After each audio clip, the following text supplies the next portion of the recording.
சென்னையில் சாரல் மழை பெய்து வரும் நிலையில் மீனம்பாக்கம் ஜிஎஸ்டி சாலையில் போக்குவரத்து பாதிக்கப்பட்டுள்ளது. கூடுதல் தகவல்களை நமது செய்தியாளர் சுரேஷ் வழங்க கேட்கலாம். சுரேஷ், தற்போது மீனம்பாக்கத்தில் மழைப்பொழிவு எப்படி உள்ளது? போக்குவரத்து சீர் செய்ய நடவடிக்கைகள் எடுக்கப்பட்டிருக்கிறதா? விவரங்கள்.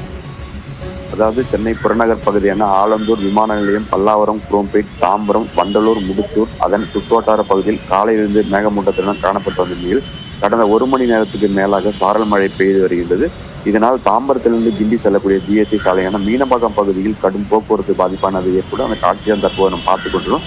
வாகனங்கள், கார் மற்றும் இருசக்கர வாகனங்கள், கனரக வாகனங்கள் என நீண்ட வரிசையில் ஆமை வேகத்தில் செல்வதால் பொதுமக்கள் மிகவும் அவதிப்பட்டு வருகின்றனர். போக்குவரத்தை சரி செய்வதற்காக போதிய போக்குவரத்து போலீசார் இல்லாதனால அந்த போக்குவரத்து பாதிப்பானது ஏற்பட்டு வருகிறது. வழக்கமாக காலை நேரங்களில் சென்னை விமான நிலையத்திலிருந்து கிண்டி செல்லக்கூடிய ஜிஎஸ்டி சாலையில் கடும் போக்குவரத்து பாதிப்பு. ஆனால் தற்போது சாரல் மழை பெய்து நிலையில் இப்போது கடும் போக்குவரத்து பாதிப்பானது ஏற்படுது. கூடுதலாக போக்குவரத்து போலீசார் போடப்பட்டு போக்குவரத்து சரி செய்ய வேண்டும் கோரிக்கை வைத்துள்ளனர். விவரங்களுக்கு நன்றி சுரேஷ்.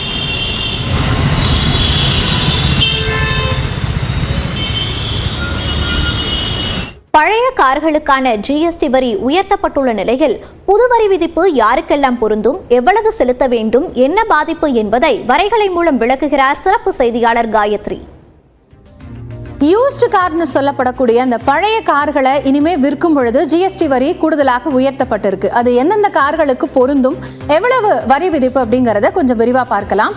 பயன்படுத்தப்பட்ட கார்களை விற்கும் பொழுது ஜிஎஸ்டி வரி 12% 18% உயர்த்தப்பட்டிருக்கிறது.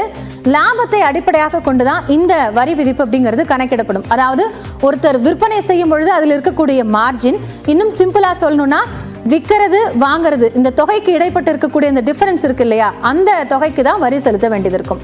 ஒருவேளை தனிநபரா இருக்கிறாங்க, இண்டிவிஜுவல்ஸ், அவங்களுக்கு தெரிஞ்ச இன்னொரு தனிநபர் கிட்ட கொடுக்கும் பொழுது வரி செலுத்த வேண்டிய அவசியம் இல்லை. ஆனா பதிவு செய்த நிறுவனங்களுக்கு வரி விதிப்பு அப்படிங்கிறது கட்டாயமாக்கப்பட்டிருக்கு. அதே மாதிரி பழைய கார்களை விற்கும் பொழுது சரி நாங்க 12% வரி செலுத்தணுமா அல்லது 18% வரி பிடித்தம் செய்யப்படுமா அப்படிங்கிற ஒரு கேள்வி இருக்கும் இல்லையா, அதற்கான விடையை சற்று விரிவா பார்க்கலாம். வகைப்படுத்தப்பட்ட கார்களுக்கு எவ்வளவு வரி அப்படிங்கறதையும் தெளிவா சொல்லியிருக்கிறாங்க. 1200 இன்ஜின் சிசி திறன் கொண்ட அந்த பெட்ரோல் கார்களாக இருந்தா அது 12% ஜிஎஸ்டி வரி. அதுவே 1200 சிசி திறனுக்கு மேற்பட்ட பெட்ரோல் கார்கள்னா 18% ஜிஎஸ்டி வரி செலுத்த வேண்டியது இருக்கும்.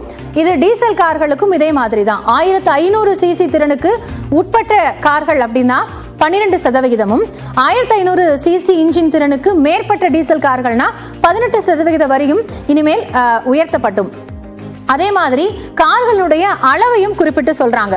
4 மீட்டருக்கு நீளத்திற்கு மேற்பட்ட கார்கள் அப்படின்னா செடான் கார்கள் சொல்லுவோம் இல்லையா, அதுக்கு 18%. அதுவே 4 மீட்டருக்குள்ள இருக்கக்கூடிய ஹேட்ச்பேக் கார்கள் அப்படின்னா 12% ஜிஎஸ்டி வரி அப்படிங்கிறது செலுத்த வேண்டியதாக இருக்கும்.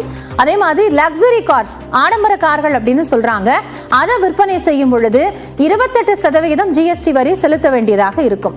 சரி, இதன் மூலமாக யாருக்கெல்லாம் பாதிப்பு ஏற்படும் அப்படிங்கறத பார்த்தோம்னா, பதிவு செய்த நிறுவனங்கள் மூலம் விற்பனை செய்வோர், அதாவது ஒரு டீலர்ஸ் கிட்ட போய் தான் நிறைய பேர் விற்பனை செய்வாங்க.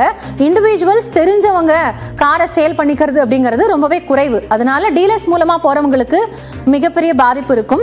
அதே மாதிரி பெரிய பெரிய வணிக நிறுவனங்கள்லாம் இதை ஒரு பிசினஸா செஞ்சுட்டு இருக்காங்க. சோ அந்த மாதிரி பிசினஸ் ஓரியன்டா செய்யக்கூடியவர்களுக்கும் இது ஒரு பாதிப்பு கொடுக்கும் அப்படின்னு சொல்லப்பட்டிருக்கு. எது எப்படி இருந்தாலும் எண்ட் யூசர்னு சொல்லப்படக்கூடிய நுகர்வோர்கள் ஒரு அதிக அளவிலான பழைய கார்களை வாங்கணும்னு நினைக்கும் பொழுது இந்த மாதிரி டீலர்ஸ் மூலமா தான் போவாங்க. சோ அதனால நேரடியாக இதை கார் வாங்கணும்னு நினைக்கக்கூடிய எளிய குடும்பத்தை சேர்ந்தவர்கள், அதற்கு மேற்பட்டவர்களுக்கெல்லாம் பாதிப்பு இருக்கும் அப்படிங்கிறது சொல்லப்பட்டிருக்கு.